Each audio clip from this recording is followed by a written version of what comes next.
Testing 1, 2, test, test, test. Hello, room, stream test, stream test.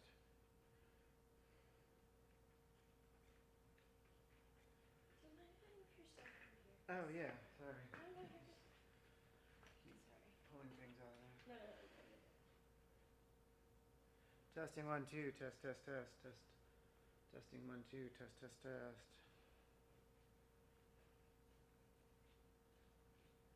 La la la la la.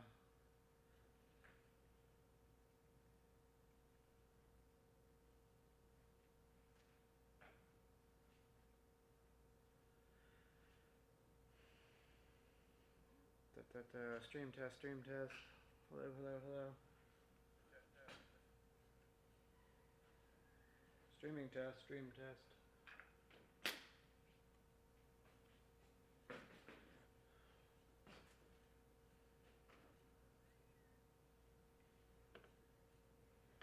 Test, test, test. Testing 1, 2.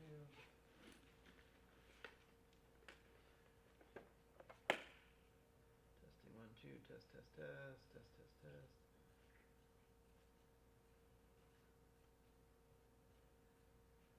Testing 1, 2, test, test, test.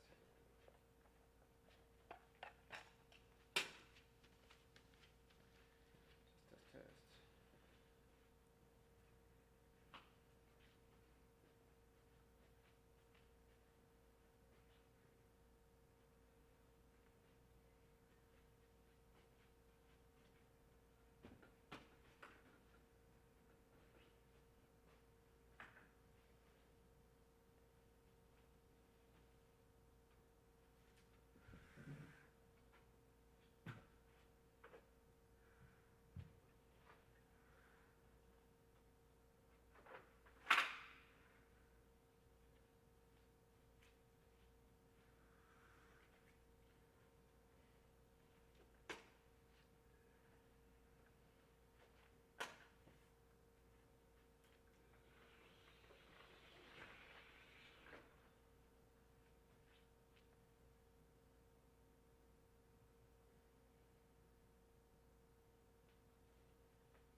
Test 1, 2, test, test, test. Testing 1, 2.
that case?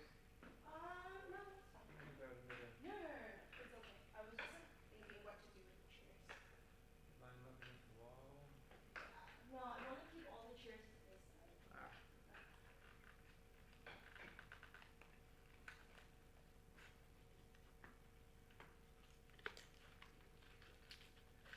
This looks okay, right? Yeah, Like looks this great. side? It Okay. looks like last time, only in a different room.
test.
Test 1, 2, test, test.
Hey, hi, are you our speaker? Yeah.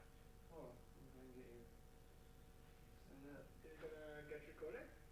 Yeah, we're gonna record it, and I'm gonna try to see if we can record your screen with this thing.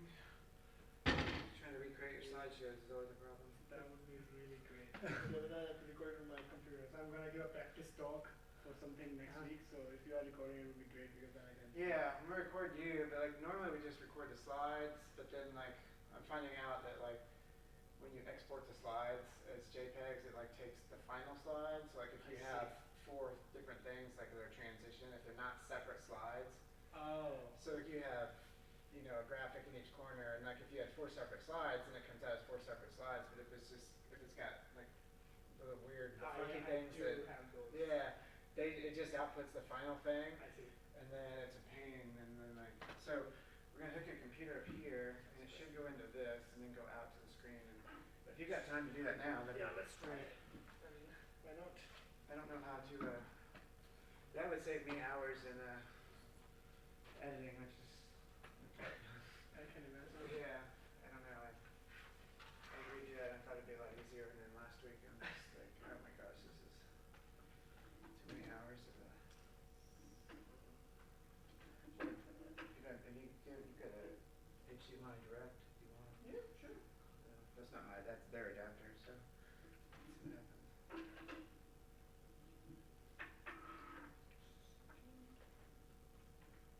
Yeah, I was trying to find a power outlet down there so I could plug this in.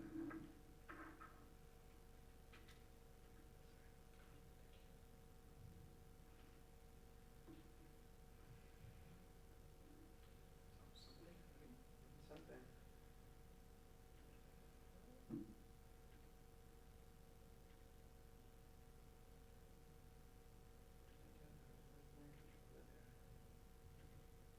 So let's go ahead and see if we can output to the side of it.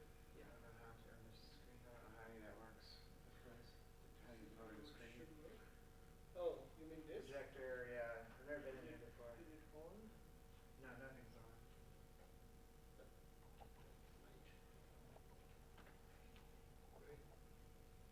Like the screen go down or turn the projector on or. Yeah, somewhere this should be projector. Hopefully there. Not this.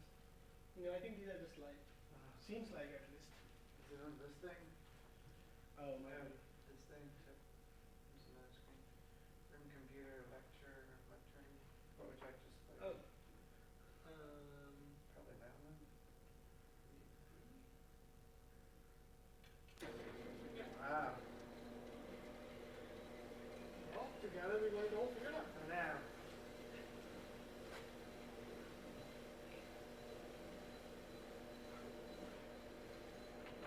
I just need to figure Great. Cool. Something's happening.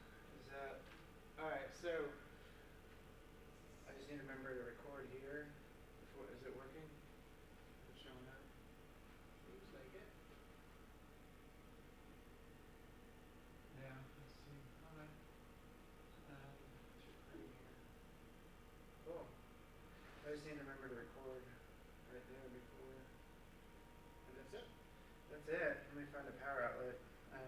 Just if I can record your slide, and you're welcome. I mean, you don't need it, but if you want it, you know, you're welcome to it. Welcome to what? If the recordings or anything. Oh yeah. I think I would probably still do that just in case, you know. Yeah.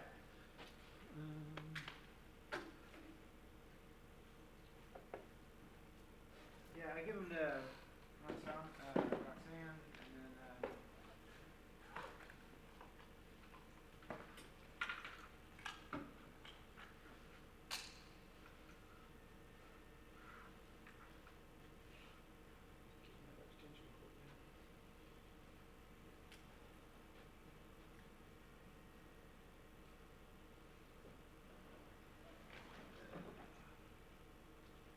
Are you a walker? I am a walker. Okay. I'm gonna give you a wireless mic also. To where That would be great. it's gonna be in the room here. You want to plug in also? Thank you.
closer to the event, and then we can just clip it right on your collar, That sounds and great. then run the wire down pins and just clip the nose out in Yeah. your pocket. That'd be awesome. Yep. Probably about 5 minutes, then I can do the audio test. Sounds great. Wait Thank you. for these batteries to finish charging.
It's just me testing audio, sorry. I realized the weird sound.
You're a PhD student? I am. Congratulations. But this works too. That works too. So if you want to just talk to me there, you can, but I won't be able to pick that directly up on the camera. Yeah. No, I think So we'll get a better audio if you. I would probably anyway walk here quite. Yeah. So they're tied to that.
Test 1, test 2. Do you have time to do an audio test?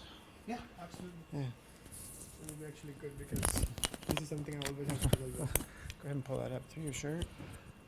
Or go. You can do that too. I don't want to. I was trying to avoid pinching your sweater. This would be a good place. It might be A little bit up? Yeah, a little bit up. Let's see how. You were putting here? Well, I was thinking about putting it there. Let me see. Is there to touch you? Yeah, of course. Let's see. I was only thinking they're less likely to rub on your sweater. But let me see. If I do that, okay, let's do this. Take that to your collar.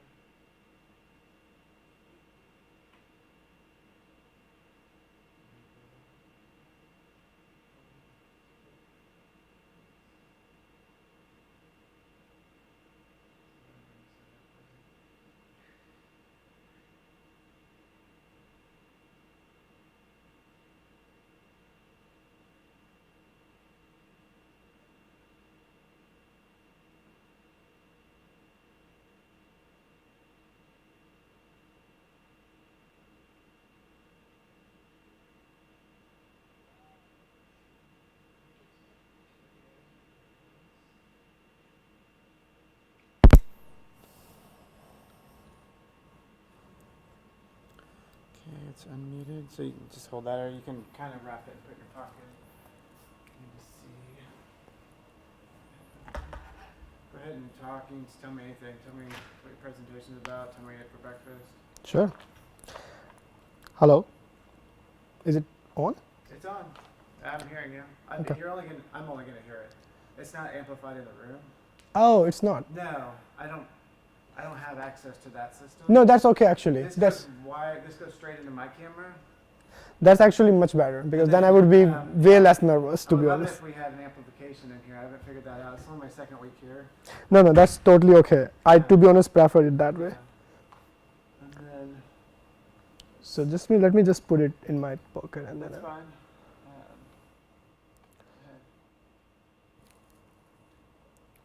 Let's see, adjust all this so we don't clip. All right, so go ahead. Yeah. Hi, my name is Somil Bansal. I'm a PhD student here at UC Berkeley, advised by Professor Claire Tomlin. And I work broadly in the area of machine learning, computer vision, and robotics. And today I will tell you about my work on designing safe and data efficient control algorithms for robotic systems. One more time. I'm just setting the levels. No worries. Hi, my name is Somil Bansal, and I'm a PhD student here at UC Berkeley, advised by Professor Claire. All right, perfect. Thank you. Yeah. Yeah, just don't sit down on that. Yeah, You can clip it to your pocket if that's more comfortable. yeah, maybe, yeah. And then actually gonna. It'll fit here. Is there a touch here? Yeah, no worries. And then I'm actually gonna mute you so that you can talk, and then it's not being transmitted. We're live streaming. So. Let me know whenever I should unmute it. Yeah. Yeah. Well, I gotta check that. I gotta remember to get this. Which I guess I could just record now. All right. So that's recording. That red thing just lets me know that's recording. So. Alright, yeah, and then I'll have to unmute you, and then if I forget, I'll be over here, and then I'll stop you. Can I check one thing before? Yes. Last week this keyboard was. Alright, it's tight. Cool. Good luck. Don't be nervous. These are all your peers. They don't know what you're about to impart on them. But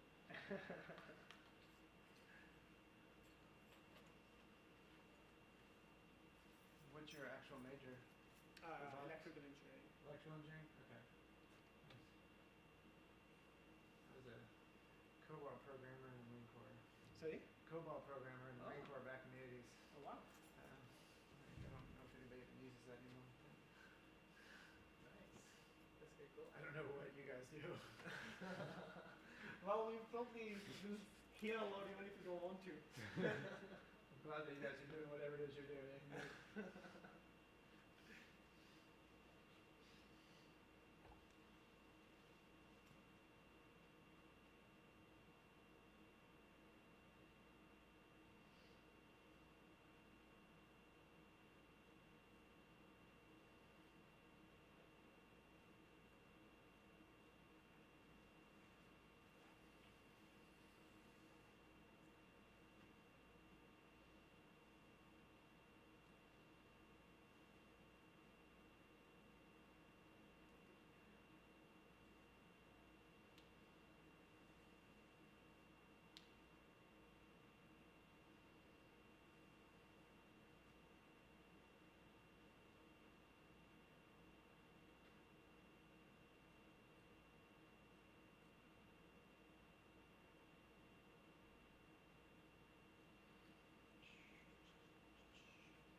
Oops. Sorry. I forgot that it's hooked up to that.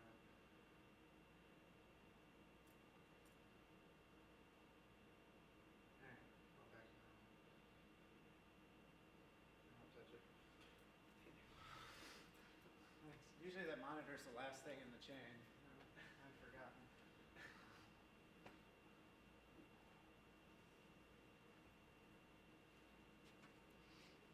Is this your building? Is this where you study? I also sometime here, like I have two desks, one over here and the other is on main campus. Oh, okay. Today I was at the main campus. Sometimes Okay. I sit here as well.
main campus mostly? I'm still on main campus because, well, I have a desk here.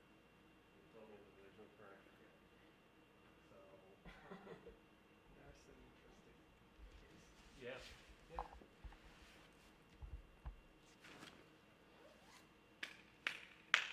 How's it going? Good, good. How was your winter break? Winter break was good. I was first traveling to France for Fun. CDC, Fun. and then I went to India for 3 weeks to visit family and friends. Cool. How was your winter break?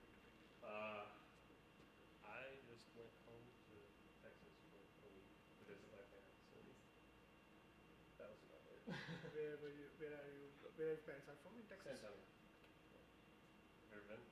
No, I've only been to Dallas. Okay. I worked as a business consultant for a year, and one of my clients was at Dallas. What was it? What company? TGIF. DGIF. TGI. Tango is Friday. Tango. Tango is Friday. You That, ever heard of it? I've the restaurant? Yeah, restaurant chain. Oh, okay. Oh. So the company I work for only work for like big retail chains like McDonald's, TGIF, Jack in the Box, Walmart. Was it one of the big three? No. No, okay.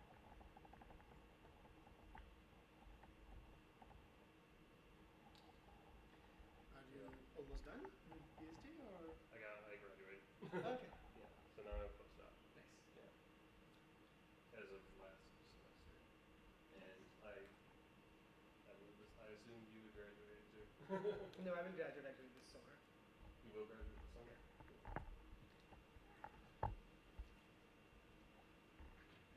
Alright. Cool. It'll trickle in. So what about you? Are you up there? Or I have still a in desk college? here, but I also have a desk at the university. So sometimes I switch here. Oh, no. Very well.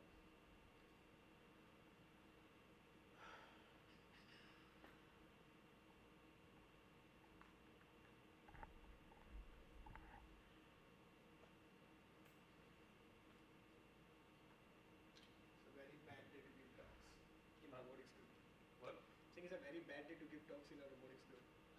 It's our assessed deadline today. Yeah. And ICML. Oh, ICML is due before this, that's true. And before it's due. Writing their RSS papers, I guess.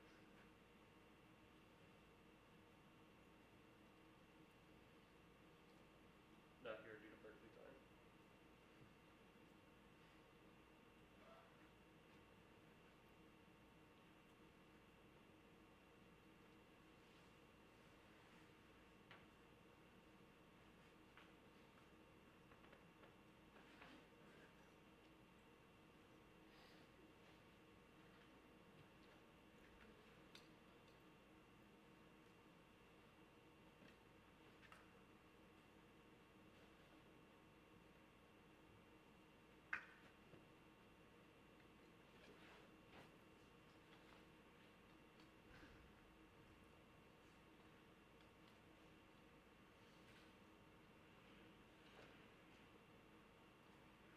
Hi, how's it going, Jeff? Hey. Good, good. Can't complain. Are you recording yet? We're live streaming, but we're not recording yet. Oh. I mean, technically we are because it's live streaming, so yes. Why do you? But the audio is muted, so Uh, they can hear you. So what questions should we ask you to make you look good?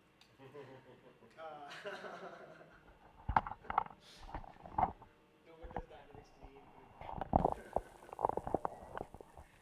Just one.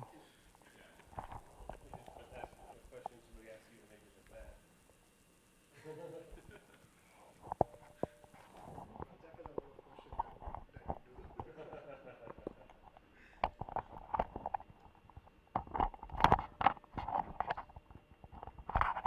Are you sending any viruses, Jeff? Now we're going to go to Nice. Wafer is most of the abstract students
You might have.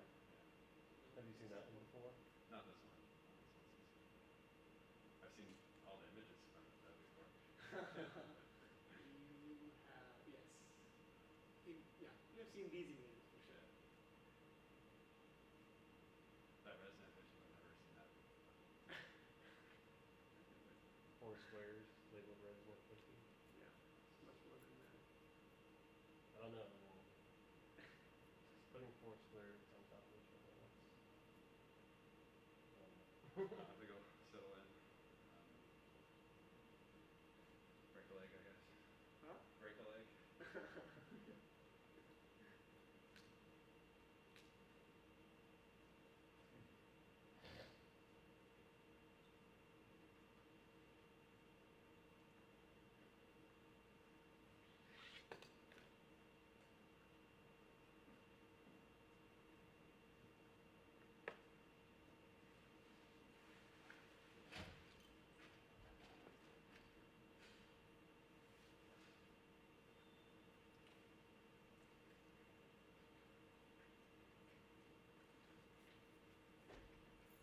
So are you submitting to RSS? I am, yeah. I What just a day didn't for you. realize the RSS deadline will be today. Actually, it was yesterday. Supposed to be yesterday.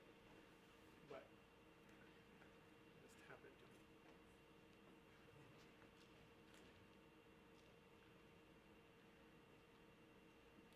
Hey.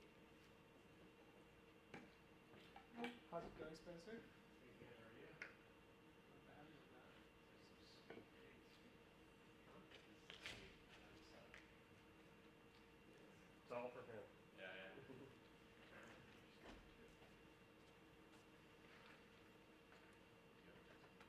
I do. You're sluggish. Somewhat. Good cards. I do. Yeah, I can just sign it here. Sure. Hey, how are you?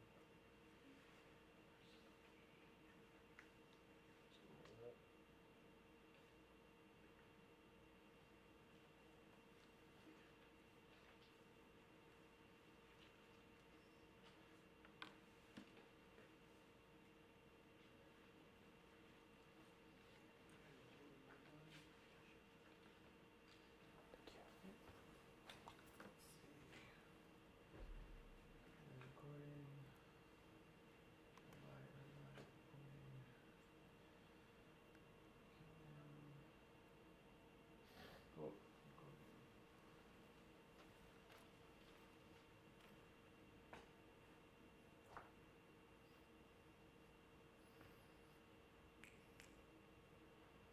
I'm just testing. Go ahead and talk. Just tell me like your name and make sure I can hear you still. Sawmill. One more time. Sawmill. Yep, great. Thanks.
Let me just wait for a minute or two and then I can get started.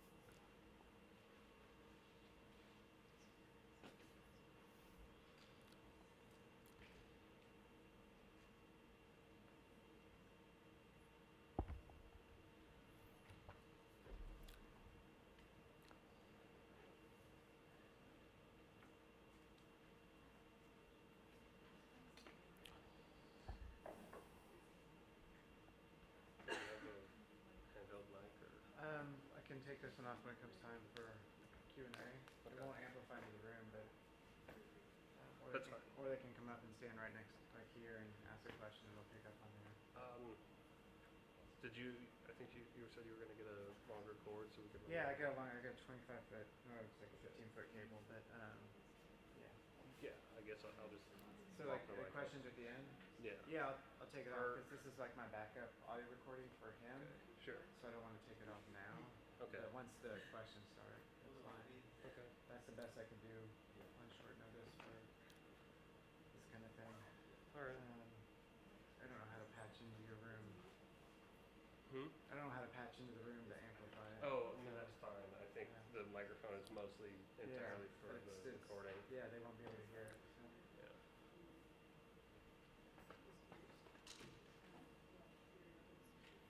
See if I can get a stand next week so they can just come right here.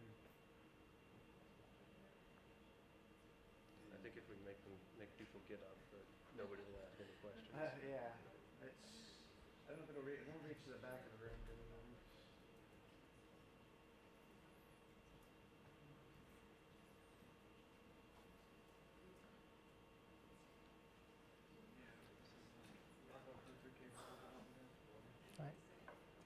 Okay, so let's get started. Are you ready?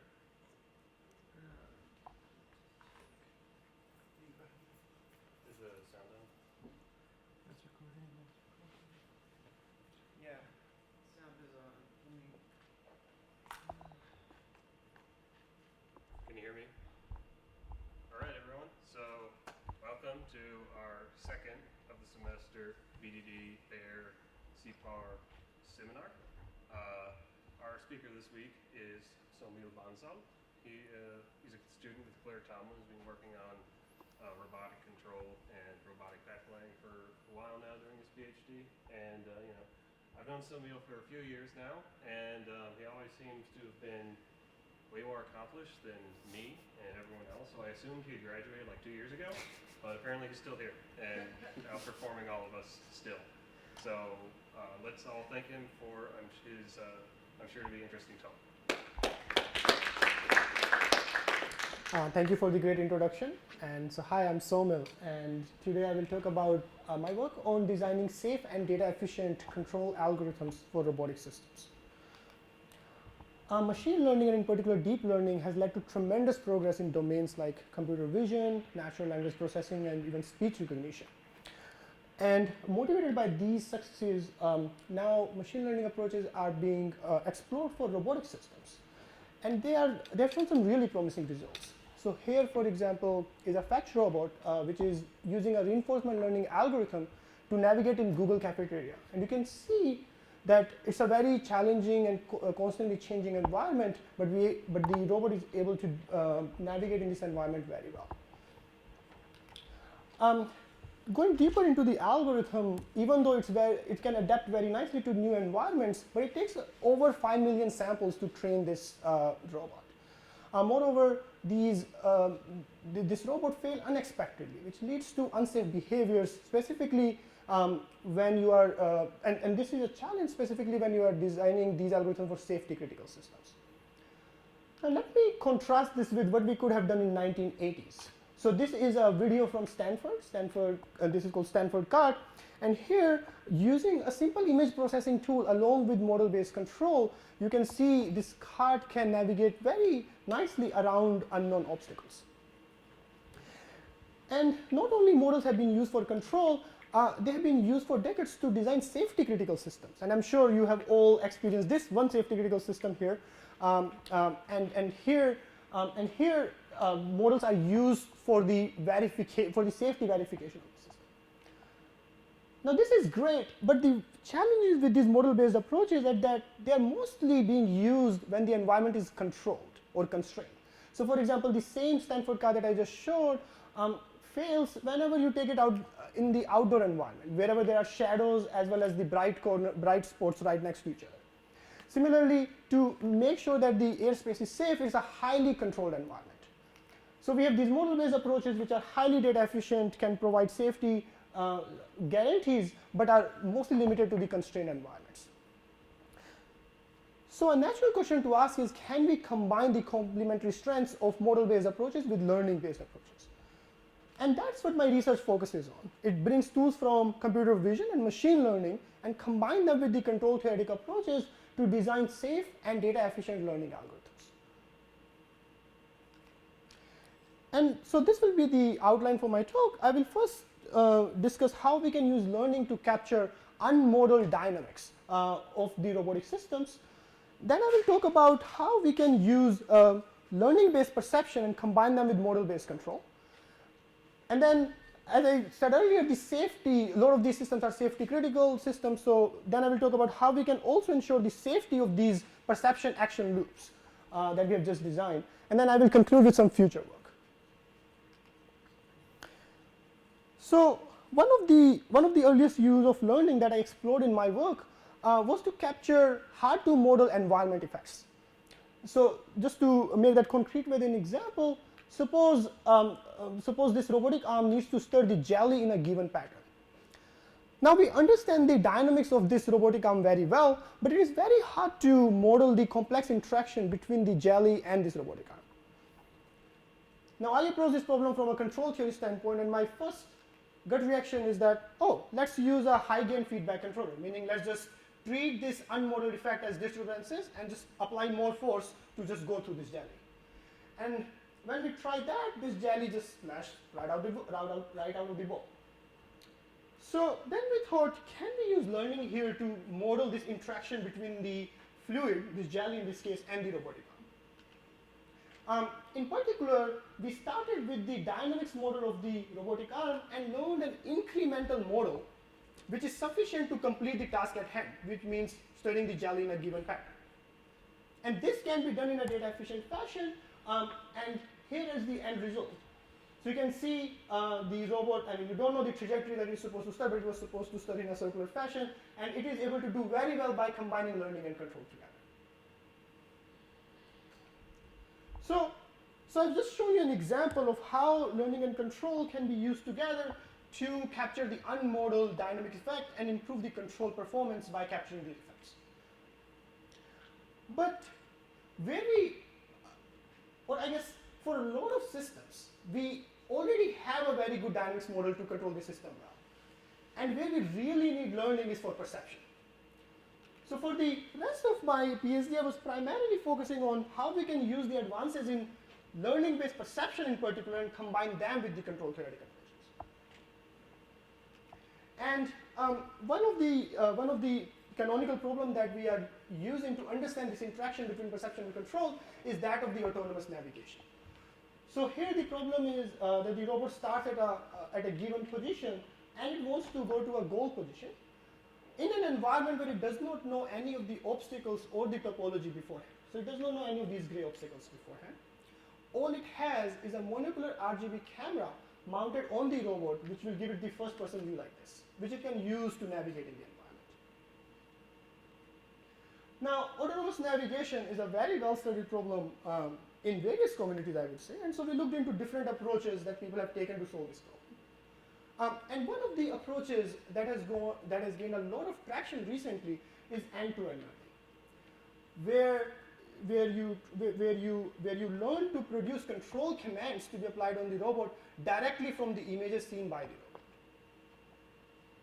So we went ahead and tried to implement that, and in general shows very promising results, but when we implemented that on a real robot, not only took over 3 million samples to do it, but also you see this stop and go jerky behavior on the robot. So again, coming from a control theory background, I thought there is a lot in this system that we already know, that we really don't need to learn. For example, the dynamics model of the robot here. So can we use these models to perhaps alleviate some of these data inefficiency and jerky motion limitations? And in fact, people have used these models for decades to do navigation, which are generally studied under the banner of geometric mapping-based planning approaches, or SLAM, where these images are first used to construct a map of the environment, so to figure out all the obstacles in the environment. And once you know all the obstacles, you use you use control or planning algorithms to plan the robot trajectory. So we also implemented that approach, and it works not surprisingly, it actually works really, really well, and is the basis for a lot of the autonomous systems out there, but it suffers from a lot of engineering challenges. So for example, here I'm showing you the input image seen by the robot, and we're trying to figure out the obstacles in this image.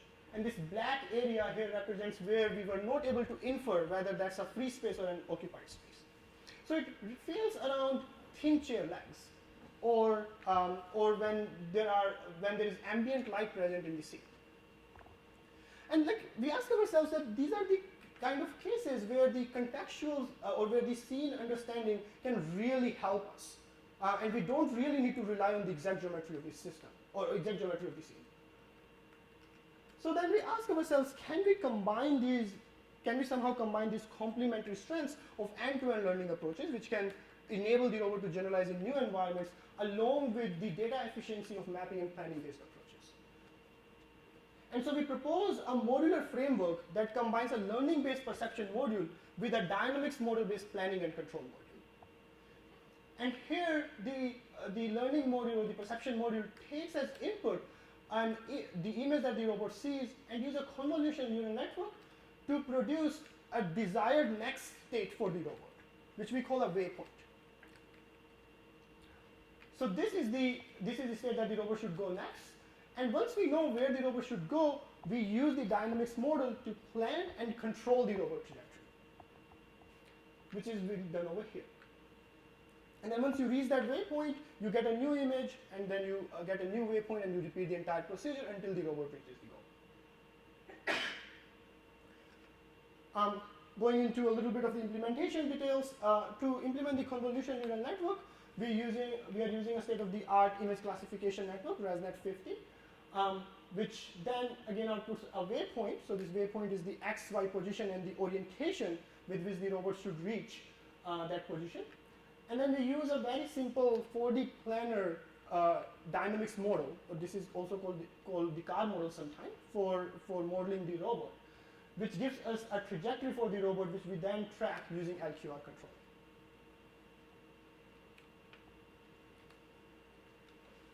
So let's see this approach in action. So here, this magenta is the waypoint being produced by the perception module based on this first-person view over here.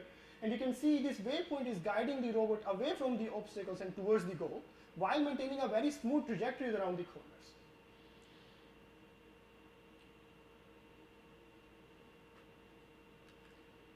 Okay, so far I've shown you an architecture that can combine perception and control together for autonomous navigation. Let's see how we can train such an architecture, because it has a convolutional neural network in it, and to train those networks we require data.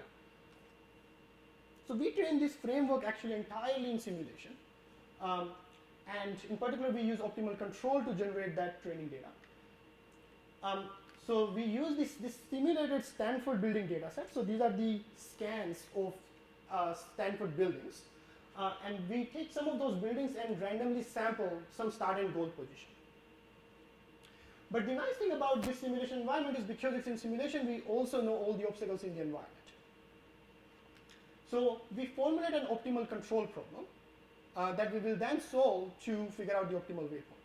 So for example, for this particular problem set up with this starting position and goal position, we construct a cost function, which consists of two components. The one that incentivizes the robot to reach the goal, the other that incentivizes the robot to avoid the collision with the obstacles.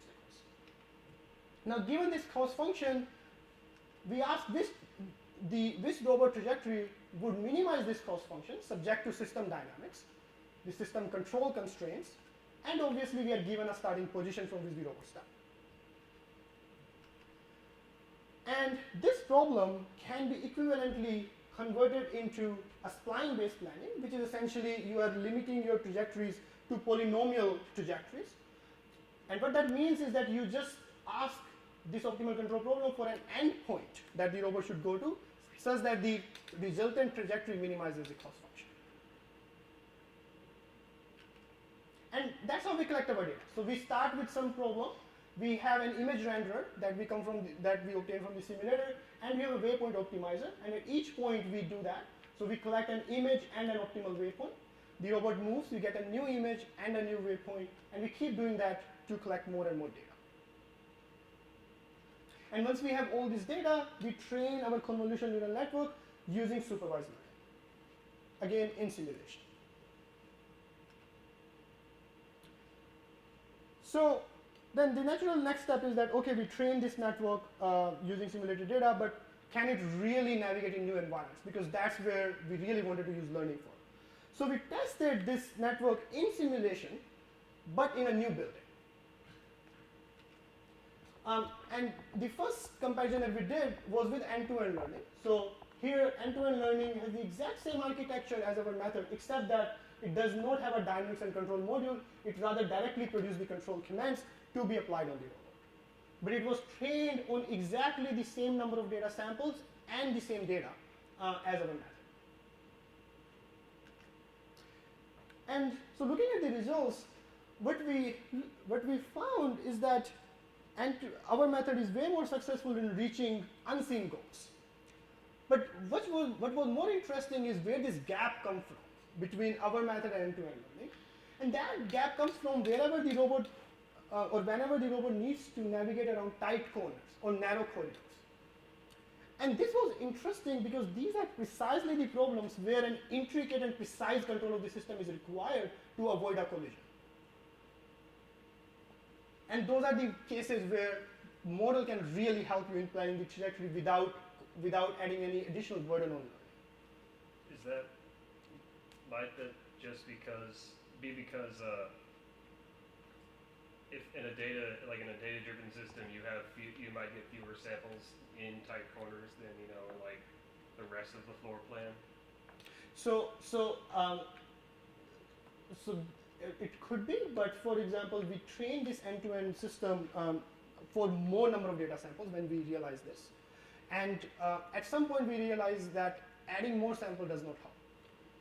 Perhaps if you can add more environment itself, it might help, and eventually it might get there. But this kind of indicates that whenever you need to do similar things in the real world, you will still see that gap. The second thing that I pointed out earlier in the video when I started discussing this work was the jerk difference between our method and end-to-end method. And that gap was very interesting. There's a huge gap in the jerk of the profiles, meaning how much jerk you get in the motion of the robot. And if you look at the control profiles produced by end-to-end learning are so jerky that it's very hard to track these kind of behaviors on a real robot. Specifically, if the robot is complex, like a quadrotor or a bipedal robot, where even a small jerk can actually make the system fall immediately. And these are just the two specific metrics that I'm showing here. The other aspect, yes. What happens if you increase the capacity of the end-to-end learning? So we also tried a recurrent neural network here to increase the capacity of the end-to-end network, what we realized is there's a little bit increase in the success rate, but that also generally comes with an increase in the jerkiness. So it's not really a capacity issue. It's more of that end-to-end is really leveraging these loopholes in the simulation of the system. Because there is always going to be a difference between the model that you use in simulator and the real robot. And this is a problem for the real robot. It may not be a problem for necessarily a simulated environment. It also happens if you add some regularizer which smooths the path or something. That's a very good point. So we tried two other things to smooth out this control profile. The very first naive thing to do is to pass it through a low-pass filter. And when we do that, this control profile now is definitely smooth, but it fails to navigate the system around tight corners. Because there, even a small error in control profile will immediately lead to collision, because there's a very small margin for error. The second thing we do is to actually add a penalty of smoothness in the training itself. And we tried that as well, and that again, that makes these profiles smooth, but then it decreases this success rate number.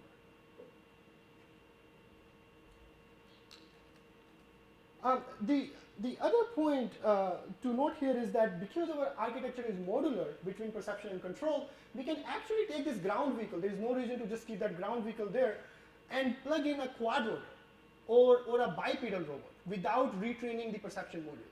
And in fact, we have been working on these directions in collaboration with Professor Kaushal Srinath here at UC Berkeley Mechanical Engineering Department. Okay.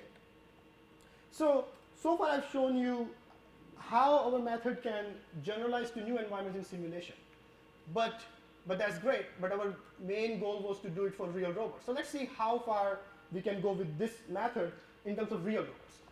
So we took this framework, which was trained entirely on simulated data, and deployed it directly on real robot without any new data collection or fine tuning. And in particular, this is a new environment because this is Berkeley environment. I hope most of you recognize it. It's the 7th floor of Sutajat, I hope. And here you can see, based only on the first person view, the robot is actually able to navigate through very narrow corridors, very cluttered corridors, and while maintaining a very smooth control profile on its way to the goal. And this is in very much contrast with the end-to-end video that I showed you early on. And this is where that visual feedback, along with the dynamics model feedback, is playing a crucial role in making sure that the system smoothly navigates to its goal. Now, this is another simple experiment that we did. We were primarily focusing on static environments, but we said, like, okay, because our framework is reactive, what if we just move some of these obstacles around as the robot is navigating in the environment? And you can see the robot is actually able to react to these moving obstacles and plan a new path to the goal. And at some point, we stopped torturing this robot and let it go to its goal. And in yet another experiment, the robot needs to actually go outside a room, go to a goal which is outside the room. And here, the learning framework is able to learn that to exit the room, it needs to go through a door. But equally interestingly, you see this glare on the floor towards the end. So we also compared our approach, as I said earlier, to a mapping-based approach. And these are the kind of scenarios where it failed. It was not able to perform robustly around these glares in the images. And I've shown some of these cases earlier too, but when ambient lighting is present in the room, or where there are very thin legs, the depth estimation fails, which then leads to the failure of the planning module itself. And these are just some examples. I have worked at Skydio as an intern during my PhD. Skydio is a company that makes drones for autonomous navigation. And they have recently moved from a mapping-based pipeline. They have 12 cameras, by the way, so they have really good mapping power if they really want to.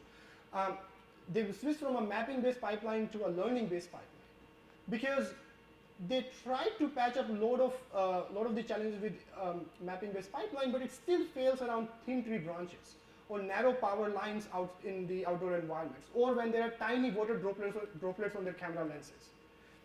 And these are the scenarios where learning can provide additional robustness for navigation.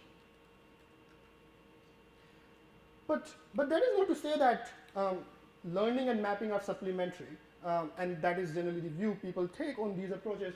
In my head, they're quite complementary, actually. So here is another example of the same framework that I just showed you, combined with the high-level 2D layout of the building. So it's just the high-level 2D top view of the building, to do long-range navigation tasks, which is otherwise very hard to do with just a single image-based convolutional neural network that I just showed. In yet another application, we are working with this company, Paramobile, which makes autonomous wheelchairs. And one of the many problems that they are interested in is exiting the building in case of an emergency.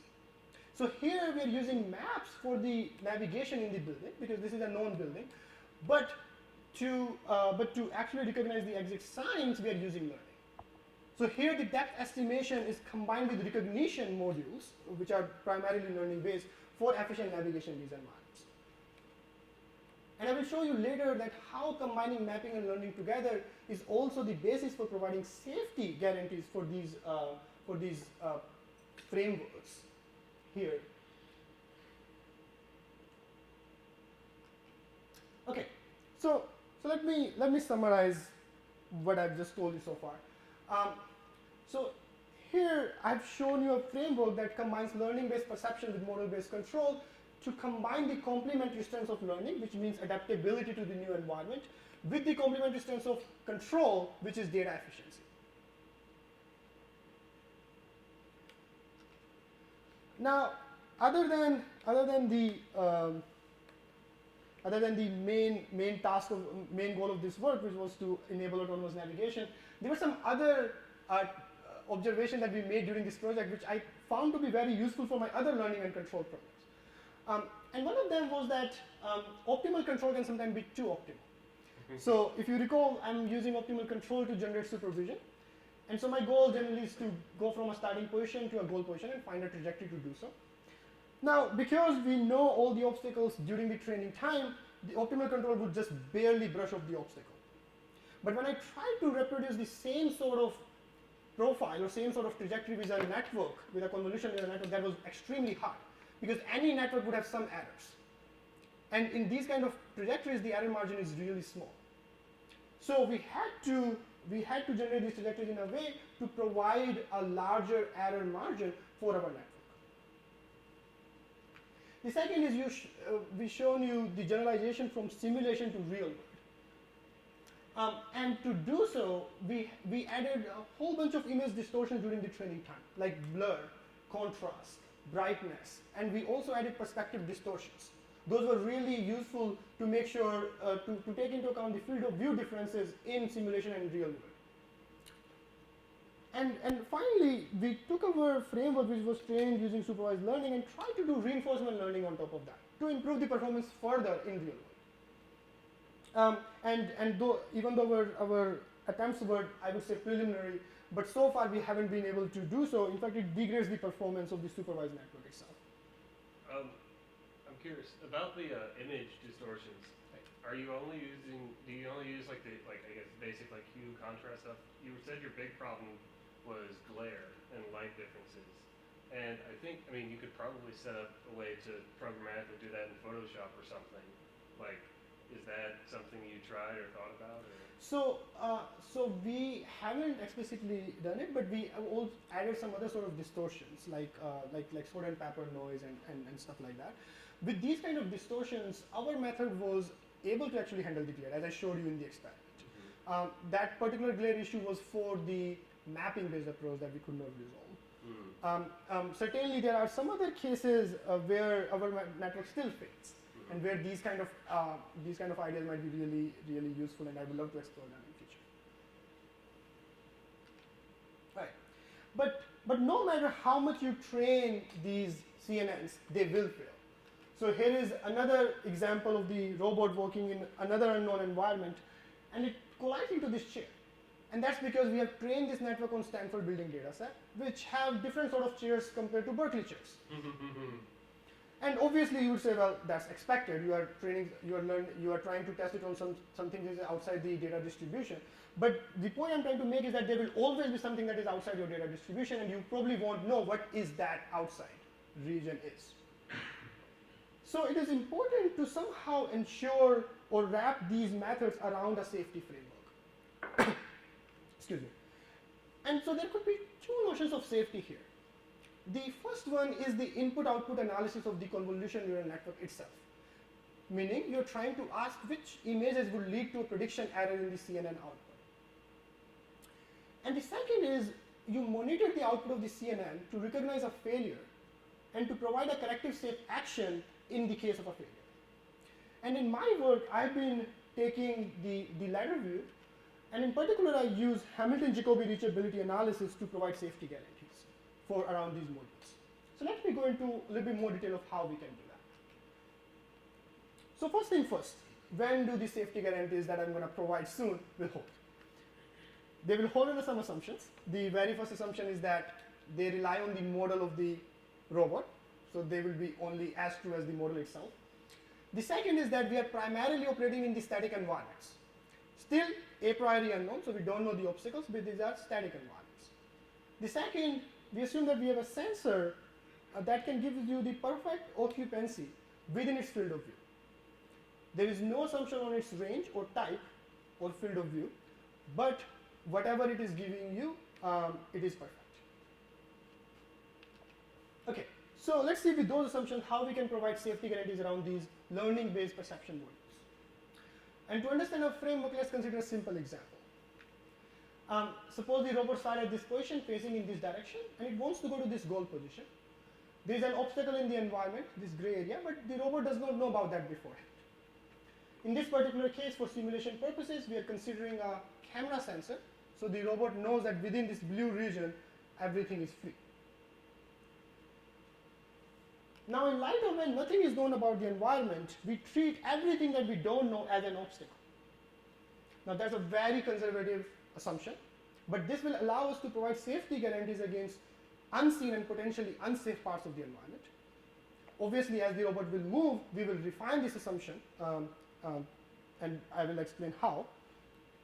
But for now, suppose given this is given given this belief map of the environment, what we compute is something called backward reachable set. So that is this set within the red boundary over here.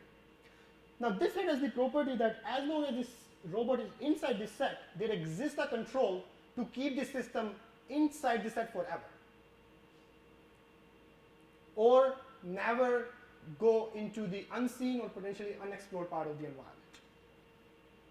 And so keeping the system inside the set will allow us to make sure that the robot never hit the obstacles that we haven't seen. Moreover, this set has the property that inside this set you can apply any controller you like. It could be a learning-based controller as well. You only need to apply the safety controller when the system ever reaches the boundary, this red boundary over here. Now, to compute this set is non-trivial for general nonlinear systems. In this particular work, we use Hamilton-Jacobi reachability analysis, which I will explain what it means and how we can compute this set in a few slides. But for now, assume that we can compute this set. Then within this set, as I said, we can apply any planner. In this particular case, for simulation purposes, I'm showing a sampling-based planner. But as you apply this planner, the robot moves and it explores additional part of the environment. So for example, now it knows that this white area is also free. Correspondingly, we update the belief map of the environment as well as the safe set. And we continue to do so until the robot reaches the goal. So let's see this in action. So robots start at some position, some initially obstacle-free position, and then it continues to apply planner and explore new part of the environment. Again, to remind you, it can apply any planner within the red set.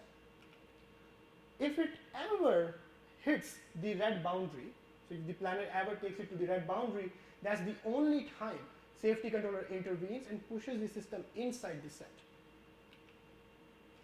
And we keep doing so, we keep doing that until the robot reaches the goal. So in this way, we can make sure that the robot would safely reach its goal while minimally intervening with these planner that we have.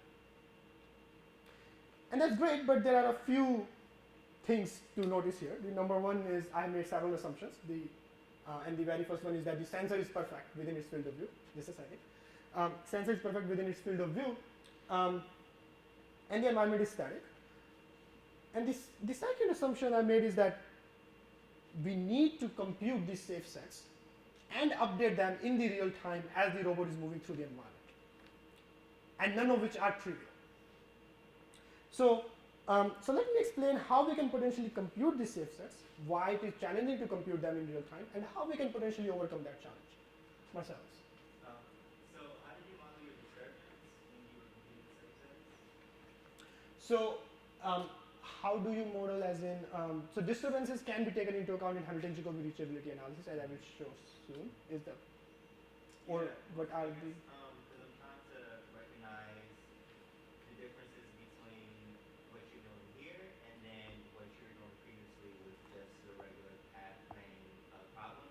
So I assume here that you have like, because in most problems you can visualize the obstacles and you're like trying to kind of use image perception to see where your obstacles are. But I guess here you're taking into account some sort of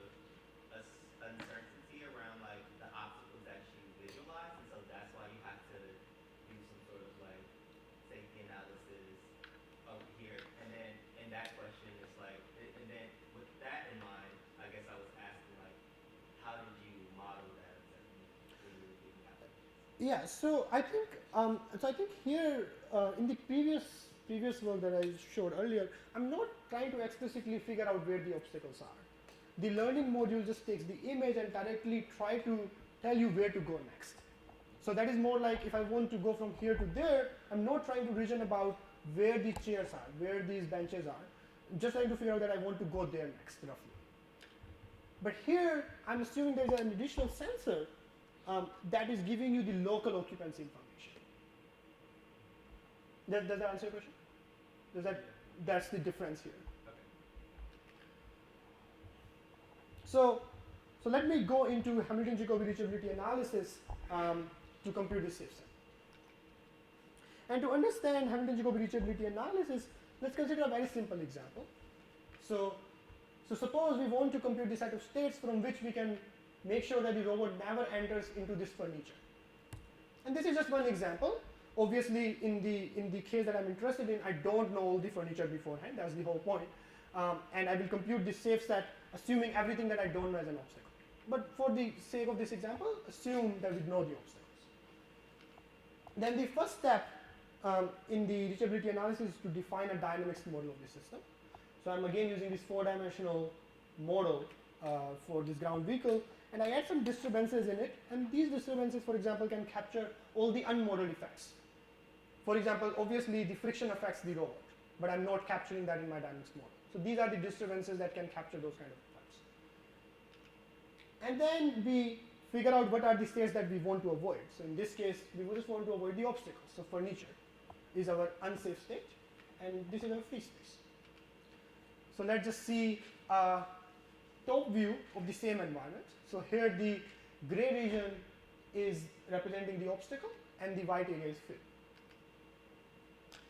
And so in reachability, we define a function L, which is negative inside the unsafe states and positive outside. And one such function could be, for example, sign distance function. So sign distance function is negative inside the obstacles, or sign distance from the obstacle is negative inside the obstacle and positive outside. So you can just imagine that's what it is, L of x. And then we solve for a value function. What is this value function doing? This value function is trying, so there are two layers in this value function, our control and disturbance. Disturbance is trying to push you in the obstacle. Control is trying to remain as far away as possible from the obstacle. And they're constantly struggling against each other to do their best. And that's what this value function is representing. So it's a min-max optimal control problem. Now, we have seen value functions before, perhaps not in the min-max category, but we know that value functions can generally also be obtained using dynamic programming principle. And here, when we apply the dynamic programming principle, we get Hamilton-Jacobi Isaacs variation inequality. Now, I said a lot. Imagine this just as a continuous time version of the Bellman equation in the presence of disturbances. That's what it is. But because it's continuous time, you get differentials instead of Bellman difference. And then we can apply dynamic programming, and that's what it looks like. It starts from L of x, which is our initial value function, and it converges to some value function, which is this red set over here. And the sub-zero level set of that converged value function is called backward reachable set, which also gives us the optimal control to keep the system inside this set. Now, I will let it digest for 2 seconds, and I'm just going to move forward and explain what it really means. So let me again go to the 2D projection. So this red set, the interior of this red set represents the set of states from which I can avoid a collision with this gray area. And this control is representing what is the control to avoid that collision. And let's try to intuitively understand the shape of this set to kind of understand what reachability is really doing. So recall our dynamics with this 4-dimensional system. So our value function will be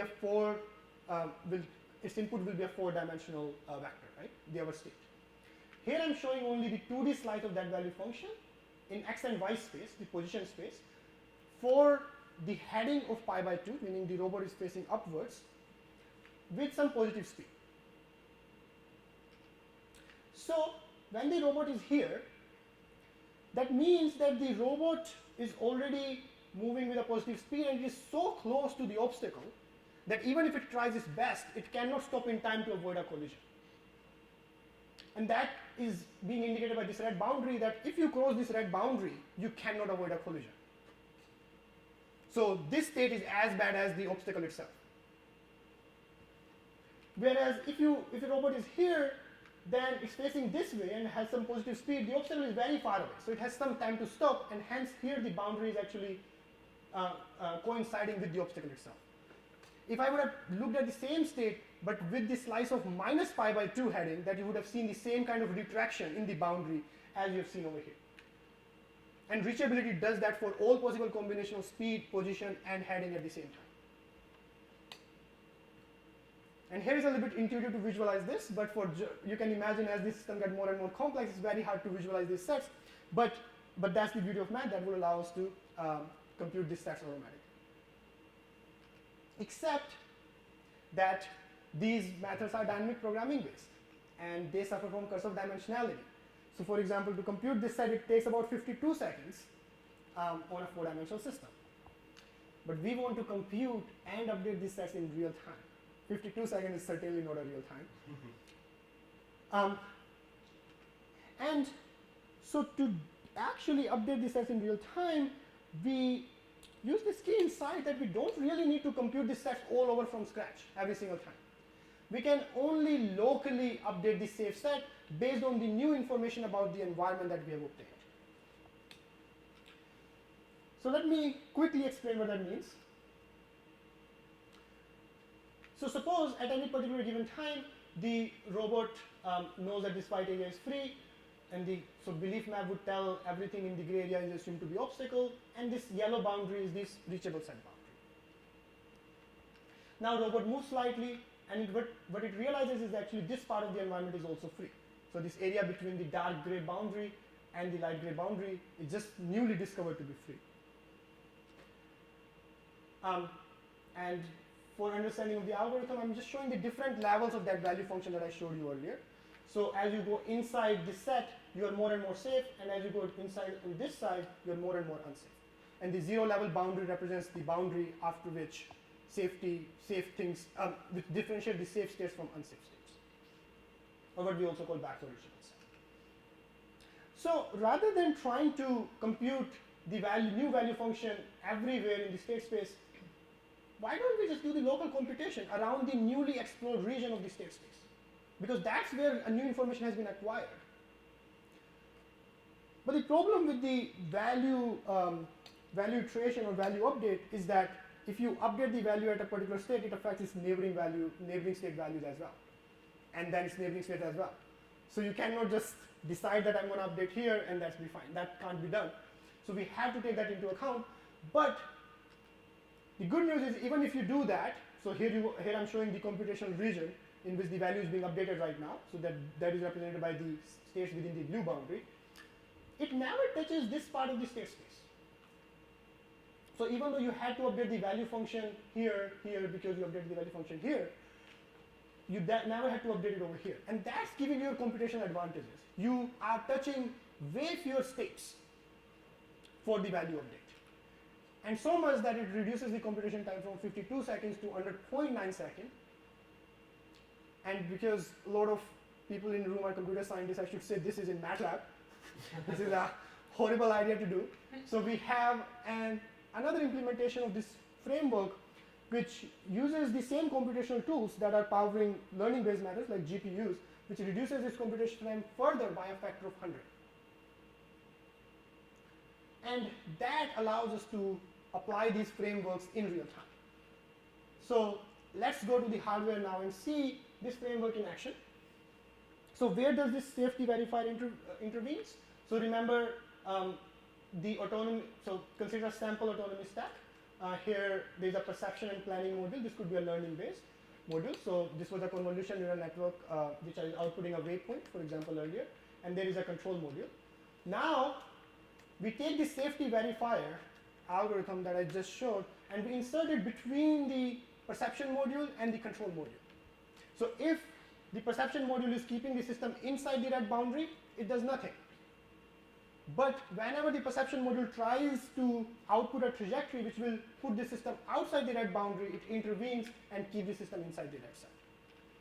In particular, in the framework that I showed earlier, this is where the safety verifier will go in now. So let me show this in action.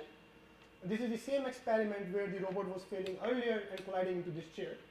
But now, as the robot is going towards this chair, safety controller intervenes. So that is this red part of the trajectory over here, and pushes the system away from the obstacle. And once inside the reachable set, learning can take over again, and it continues the process. At a later time, it again takes the system towards the obstacle, safety controller intervenes, pushes the system inside, and this constant switching between learning and controller happens to make sure that the system reaches its goal in a safe fashion. But more importantly, this red set is that safe exploration region for the learning algorithms. Within this red set, you can do learning without violating safety.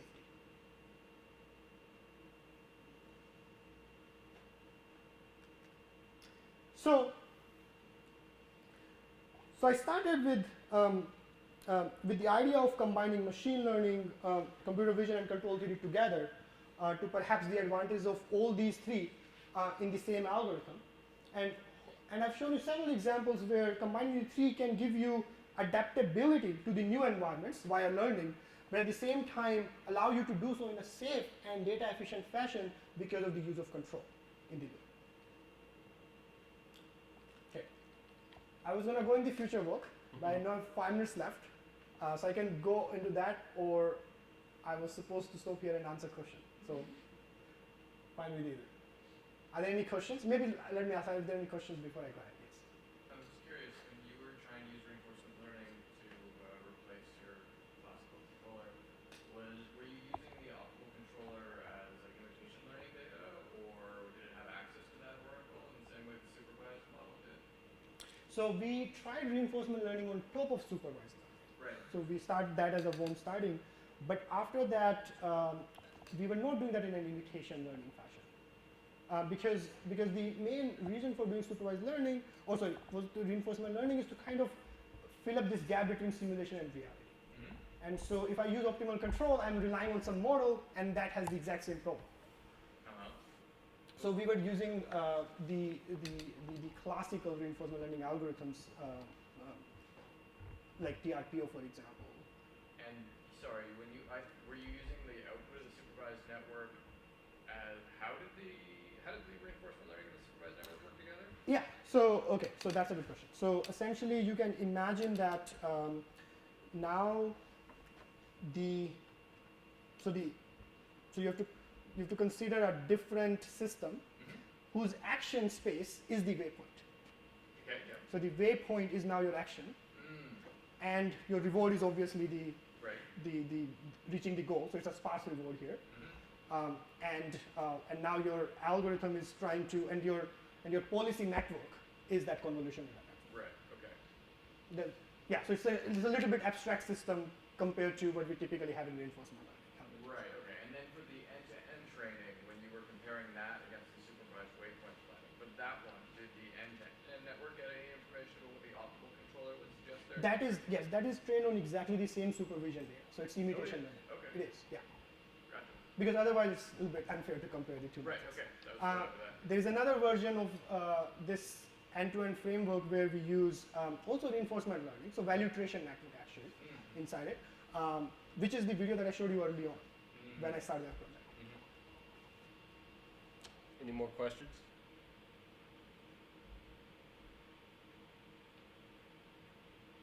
I have a question. Can I ask a question? Okay, in your last video of the robot avoiding the chair, I noticed that when it did get to its initial collision point of when it hit the chair, it said there was like, and it ran up against the boundary, there was a little bit of this. Is that, I'm guessing that was like switching really quickly between safety, okay, let's go, safety, let's go. Is there a way to, I guess, avoid that bang bang between the...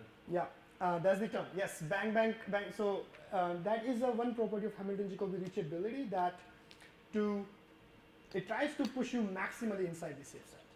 And to do that, it goes to one of the extreme control limits, which allows you to go in the right direction.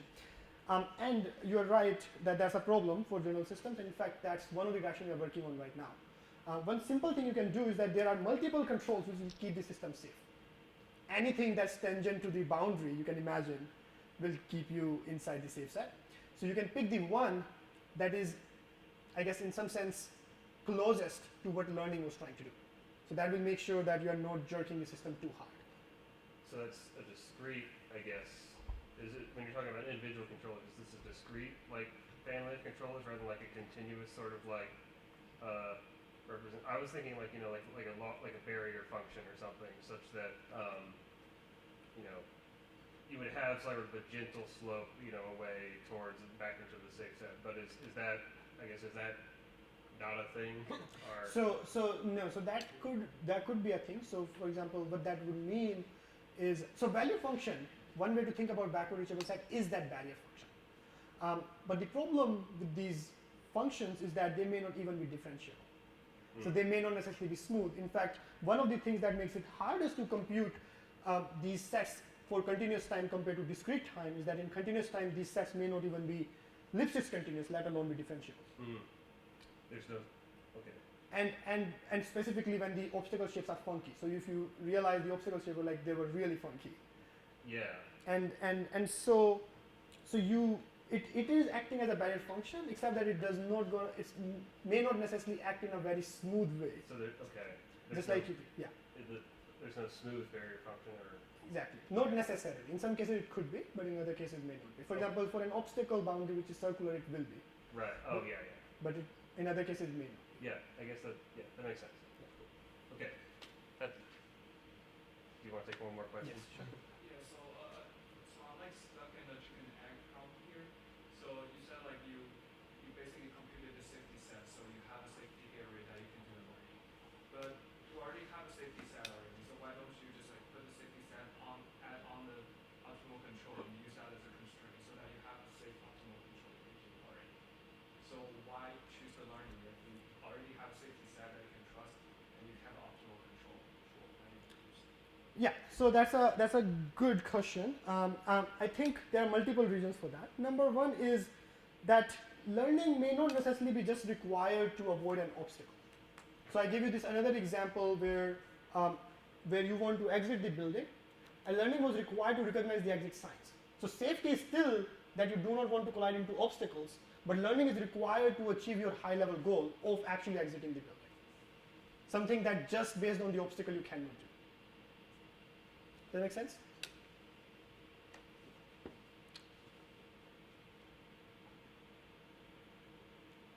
All right. Any further questions? All right. If not, let's all thank Sunil for his interesting talk.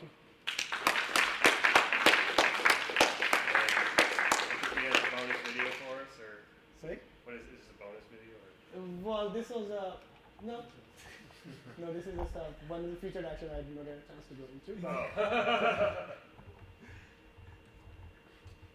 yeah, thank you.